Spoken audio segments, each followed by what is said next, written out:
қоямыз. Таспаға дұрыс Фатима бара берші. Отыз жарайсың келесі. Кесіз айтамыз. Дұрыс, отыз бара қой. Жақсы.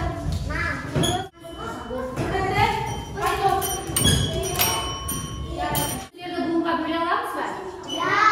Жарайсыңдар. Олай болса, зырылдау ойыны арқылы қазір кімге қай сурет түссе, сол суретті ауызша буынға бөліп бересіңдер, я? Бірінші топтан кім шығар, қол көтергенбіз.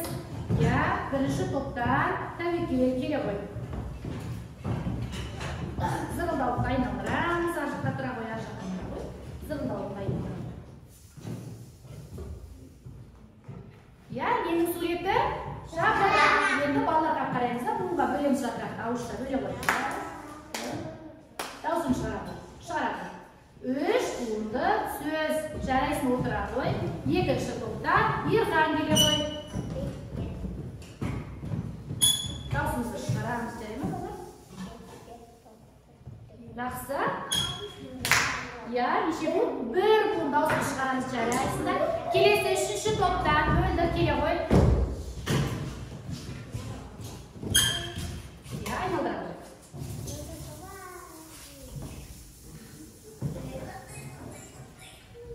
Жақсы. Неше буын? Терезе үш буынды дейді. Дұрыс па балалар? Жақсы. Келесі бірінші топқа кезек береміз. Қайтадан кел, Фатима. Айналдыра қой. Жақсы. Я, бұл суретке келді. Көршісіне береміз. Бұл қандай сурет?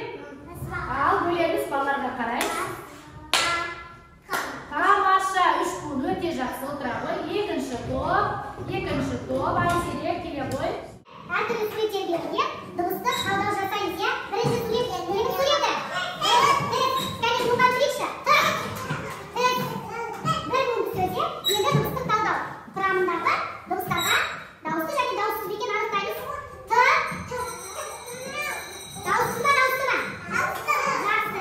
Екінші қолымызда дауысты дыбыс дайындадық қой. Кесекерге қараймын. Қандай? Дауысты жасай айтасыңдар, қызыл. Шеңберді көтеріңіз. Жарайсыңдар. Дауыссыз. Енді тақтаға келіп талдау жұмысын жасаймыз. Қайта келіп. Біз сөздің астына дыбыстық талдау жасай ғой. Жабыстырасың. Дауысты ма, дауыссыз ба? Жақсы. Я, келесі.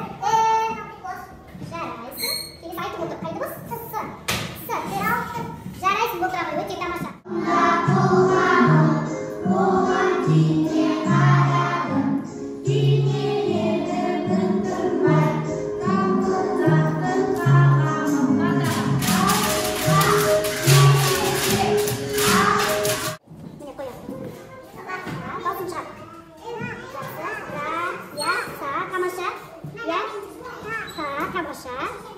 Жарайсың. Жақсы, өте жақсы, отыра ғой. Құрметті әріптестер, бүгін біз мектепалды даярлық А тобымен дыбыстар әлеміне саяхат жасадық. Бүгінгі ұйымдастырылған іс-әрекетіміздің негізгі мақсаты балаларды дыбыстарды ажыратуға, дауысты және дауыссыз дыбыстардың түрлерін білуге, кез келген суретті ауызша буынға бөлуге, соның ішіндегі сөздерді дыбыстық талдауға үйрету.